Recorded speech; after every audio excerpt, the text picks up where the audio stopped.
All right, today we're trying to fix a dead radio by doing the flash. So what we're doing is hitting the push to talk and turning it on. And there you go. So see, it went to portable mode.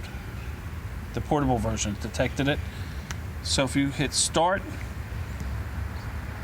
it should update the firmware, and that should clear it up. We have sent this radio back to the factory a few times for this same issue and gotten it back where they said we updated the flash and that's all we did to fix it. So this is how we're going to fix it in the field. And ta-da, we're back to business. All right.